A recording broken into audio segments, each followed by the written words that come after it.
ಅವೋ ಅಪ್ಪನ್ಗೊಂದು ಕೋಟಿ ಬಂದದೆ ಹೇಳ್ಬಿಟ್ಟಿ ಕಣಪ್ಪ, ಜೀವ ಬಿಟ್ಬಿಡ್ತಾನೆ, ಮೊದ್ಲೇ ಹಾರ್ಟ್ ವೀಕ್ ಆಗದೆ. ಏನ್ ಮಾಡುವ ಈಗ, ಯಾರ ಕೈಲಿ ಹೇಳಿಸುವ? ಏನಾರ 1 ಕೋಟಿ ಬಂದಿದ್ದಾರೆ ಗ್ಯಾರಂಟಿ ಸತ್ತೋಯ್ತ ನಾವು. ಕೊನೆಗೆ ಯಾರೋ ಇವ್ರ ಕಡೆ ಬಸ್ರಳ್ಳಿ ಡಾಕ್ಟರ್ ಇದ್ರು.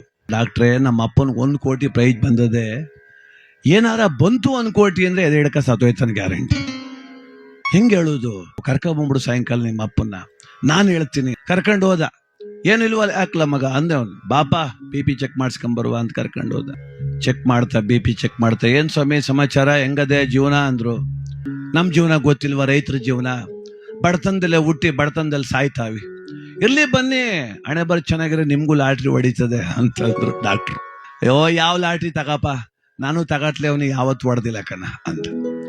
ಹೊಡೆದ್ರು ಹೊಡಿಬೋದು, ಯಾಕಂಗಂದ್ರಿ?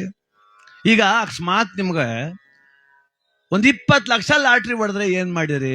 20 ಲಕ್ಷ ಅಂತೀಯಲ್ಲಪ್ಪ, 25 ಲಕ್ಷ ಸಾಲ್ವೆ ಅದೇ, 20 ಲಕ್ಷ ಲಾಟ್ರಿ ಹೊಡೆದ್ರೆ 20 ಲಕ್ಷ ಸಾಲ್ ತಿರ್ತದ ಅಷ್ಟೇ ಅಂತ. ಹೌದಾ? ಅಕಸ್ಮಾತ್ 50 ಲಕ್ಷ ಹೊಡೆದ್ರೆ 25 ಲಕ್ಷ ಸಾಲ ತೀರ್ಸ್ಬಿಟ್ಟು ಮನೆಯೆಲ್ಲ ಸೋರ್ತಾ ಕೂತು ರಿಪೇರಿ ಮಾಡಿಸ್ತೀನಿ. 75 ಲಕ್ಷ ಹೊಡೆದ್ರೆ ಅಂದ್ರು ಡಾಕ್ಟ್ರು. 75 ಹೊಡೆದ್ರೆ ನಮ್ಮ 1 ಕಾರ್ಗಿರಿ ತಕೊಡ್ತೀನಿ, ಮದುವೆ ಮಾಡ್ಬೇಕಲ್ಲ. ಆಯ್ತಪ್ಪ, ನಿಮ್ ಮನೆ ಬರ ಚೆನ್ನಾಗಿದ್ದೀವಿ. 1 ಕೋಟಿ ಹೊಡೆದ್ರೆ? ಡಾಕ್ಟ್ರೇ, 1 ಕೋಟಿ ಏನಾರ ನಂಗೆ ಬಂದ್ಬಿಟ್ರೆ, ಇಲ್ಲ ಅದೆಲ್ಲ ಬೋರಪ್ ನಾಣುವೆ, 50 ಲಕ್ಷ ನಿಮ್ಗೆ ಕೊಟ್ಬಿಡ್ತೀನಿ. ಡಾಕ್ಟ್ರು ಎದೆ ಹಿಡ್ಕ ತಪ್ಪಂಬಿದ್ದು ಸತ್ತೋಗ್ಬಿಟ್ಟ ಅಲ್ಲಿ. ಇವನ್ ಬದುಸಕ್ ಹೋಗಿ ಡಾಕ್ಟ್ರೇ ಹೋಗ್ಬಿಟ್ಟ.